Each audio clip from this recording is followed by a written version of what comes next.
कर्पूरिगौरं करुणावतारं संसारसारं भुजगेन्द्रहारं सदा वसन्तं हृदयारविन्दे भवं भवानी सहितं नमामि भवं भवानी सहितं नमामि।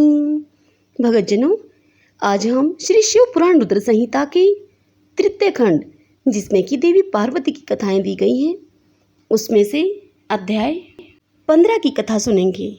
आज के इस अध्याय की कथा में हम श्री शिव की आराधना के लिए पार्वती जी की दुष्कर तपस्या करना, आज हम इस पावन कथा का रसपान करेंगे।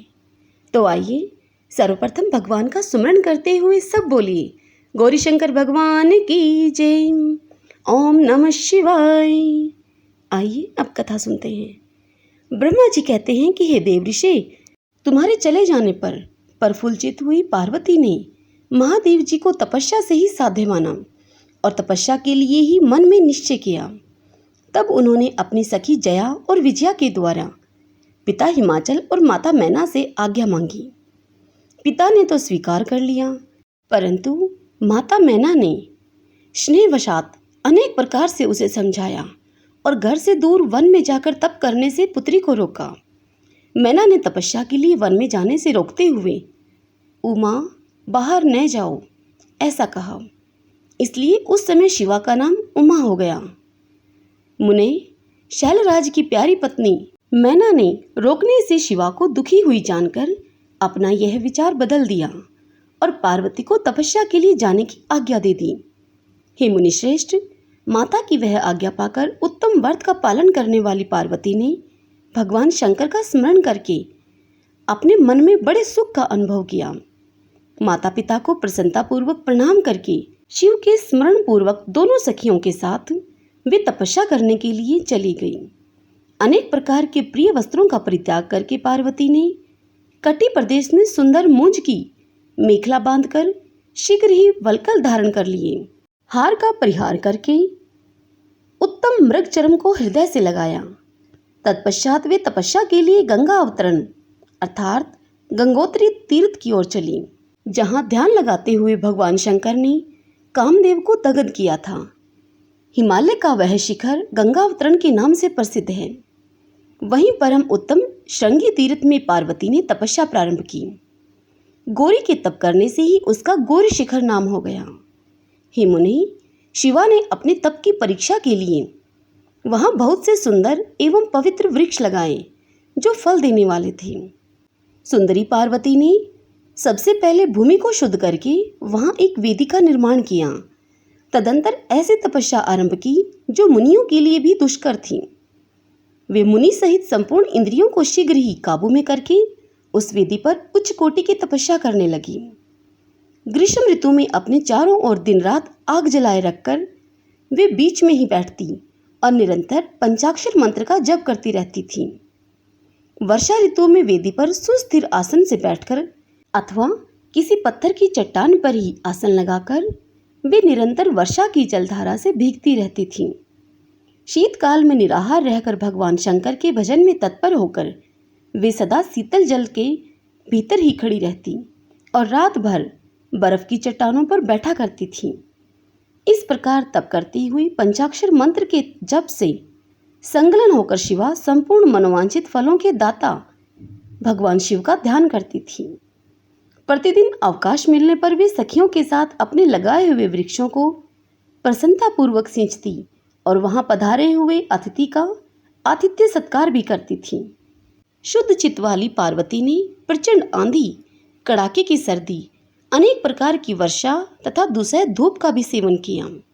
उनके ऊपर वहां नाना प्रकार के दुख आए, परंतु उन्होंने उन सबको कुछ नहीं गिना। हे मुनि, वे केवल शिव में मन लगाकर वहां सुस्थिर भाव से खड़ी या फिर बैठी रहती थीं।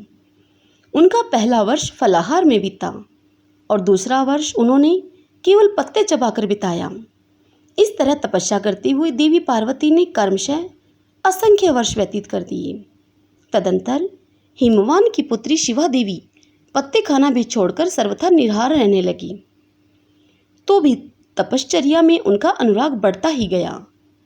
हिमालय पुत्री शिवा ने भोजन के लिए प्रण का भी परित्याग कर दिया, इसलिए देवताओं ने उनका नाम अपर्णा रख दिया। इसके बाद पार्वती भगवान शिव के स्मरण पूर्वक एक पैर से खड़ी होकर पंचाक्षर मंत्र का जप करती हुई बड़ी भारी तपस्या करने लगी। उनके अंग चीर और वल्कल से ढके रहते थे। वे मस्तक पर जटाओं का समूह धारण किए रहती थीं। इस प्रकार शिव के चिंतन में लगी हुई पार्वती ने अपनी तपस्या के द्वारा मुनियों को जीत लिया। उस तपोवन में महेश्वर के चिंतन पूर्वक तपस्या करती हुई काली के 3000 वर्ष व्यतीत हो गए।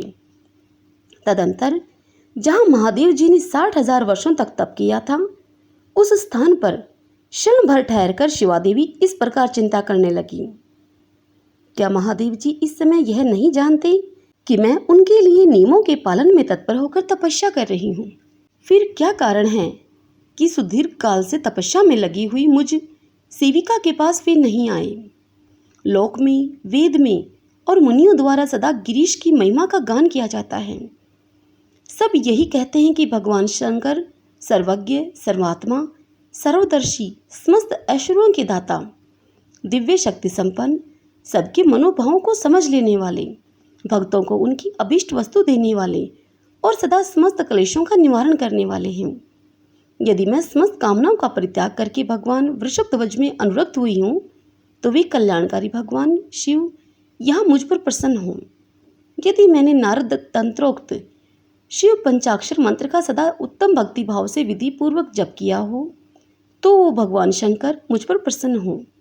यदि मैं सर्वेश्वर शिव की भक्ति से युक्त एवं निराकार हूँ, तो भगवान शंकर मुझ पर अत्यंत प्रसन्न हों। हे नारद, इस तरह नित्य चिंतन करती हुई जटावल्कल धारिणी निर्विकारा पार्वती मुंह नीचे किए हुए सुदीर्घ काल तक तपस्या में लगी रही। उन्होंने ऐसी तपस्या की जो मुनियों के लिए भी दुष्कर थी। वहां उस तपस्या का स्मरण करके पुरुषों को बड़ा विस्मय हुआ। हे महर्षि, पार्वती की तपस्या का जो दूसरा प्रभाव पड़ा था, उसे भी इस समय तुम सुनो। जगदम्बा पार्वती का वह महान तप परम आश्चर्यजनक था। जो स्वभावतः एक दूसरे के विरोधी थे, ऐसे प्राणी भी उस आश्रम के पास जाकर उनकी तपस्या के प्रभाव से विरोध रहित हो जाते थे। सिंह और गौ आदि सदा राग आदि दोषों से संयुक्त रहने वाले पशु भी पार्वती के तप की महिमा से वहां परस्पर बाधा नहीं पहुंचाते थे। हे मुनिश्रेष्ठ, इनके अतिरिक्त जो स्वभावतः एक दूसरे के बैरी हैं, वे चूहे बिल्ली आदि दूसरे जीव भी उस आश्रम पर कभी रोष आदि विकारों से युक्त नहीं होते थे। वहां के सभी वृक्षों में सदा फल लगे रहते थे। भांति भांति के तृण और विचित्र पुष्प उस वन की शोभा को बढ़ाते थे। वहां का सारा वन प्रांत कैलाश के समान हो गया। पार्वती के तप की सिद्धि का साकार रूप बन गया। हरिओम तत्सत। भगतजनों, शिव पुराण के इस अध्याय की यह कथा यहीं संपूर्ण होती है। इससे आगे की कथा हम कल अगले अध्याय में सुनेंगे।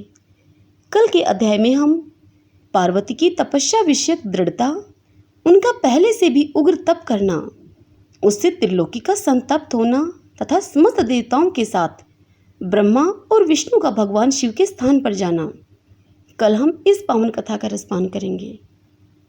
आपको यदि यह कथा पसंद आई हो तो वीडियो को लाइक करें और शेयर करें। सब बोलिए गौरी शंकर भगवान की जय। ओम नमः शिवाय। मिलते हैं कल एक नई कथा के साथ। जय श्री कृष्णा। राधे राधे।